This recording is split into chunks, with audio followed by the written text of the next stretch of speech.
নুনের গুণাবলী নাকি অসাধারণ, কিন্তু সব ধরনের সব নুনে কি সব নুনে আয়োডিনের মাত্রা সঠিক আছে তো? তা দেখতে এবার জেলায় জেলায় নজরদারির নির্দেশ।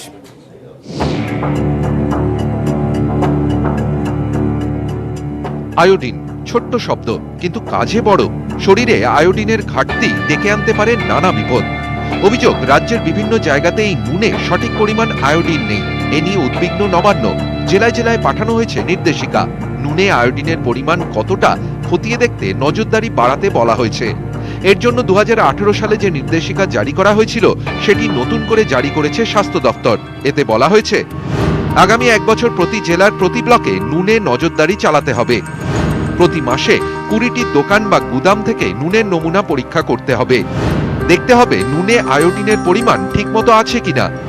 নুনের প্যাকেটে NIDDCP, ISI, FSSAI কিংবা অ্যাগ্রো ট্রেডমার্ক আছে কিনা দেখে নিতে হবে। এই নির্দেশিকা পাঠানো হয়েছে সব জেলার মুখ্য স্বাস্থ্য আধিকারিককে। অনামী যে কোম্পানিগুলো, সেই কোম্পানিগুলোর নুনও রয়েছে যেখানে কোনো রকম আয়োডাইজ ছাপ নেই, এমনকি সেখানে কোনো ISI ছাপ নেই, আর এই নুনই আপনার ঘরে পৌঁছে যাচ্ছে।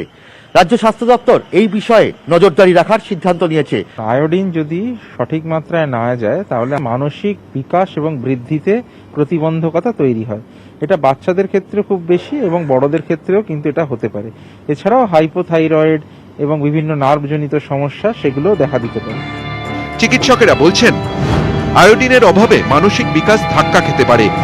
এছাড়াও হাইপোথাইরয়েড, নার্ভের নানা জটিল রোগেরও আশঙ্কা থাকে। যে আয়োডিন অভাব থেকে যে গয়টার বা আয়োডিনের যে অভাব থেকে যে ক্রেটিনিজম বা আয়োডিনের অভাব থেকে যে ধরনের মানসিক বিকাশের সমস্যা হয় সেগুলো কিন্তু ইররিভার্সেবল, মানে আমরা পরে যে সেটাকে সারিয়ে দিয়ে তুলতে পারবো সেরকম কিন্তু নয়। সুতরাং আয়োডিন যদি ঠিকঠাক মাত্রায় খাওয়া যায় তাহলে কিন্তু আমরা বহু ক্ষেত্রে, প্রায় বেশিরভাগ ক্ষেত্রেই আয়োডিন ডেফিসিয়েন্সি যে কোনো সমস্যা থেকে মুক্ত থাকতে পারি। বিপদ এড়াতে চিকিৎসকদের পরামর্শ, খোলা নুন একেবারেই কিনবেন না। ক্যামেরায় শশীপাল চৌধুরীর সঙ্গে অভিজিৎ চন্দ, নিউজ 18 বাংলা।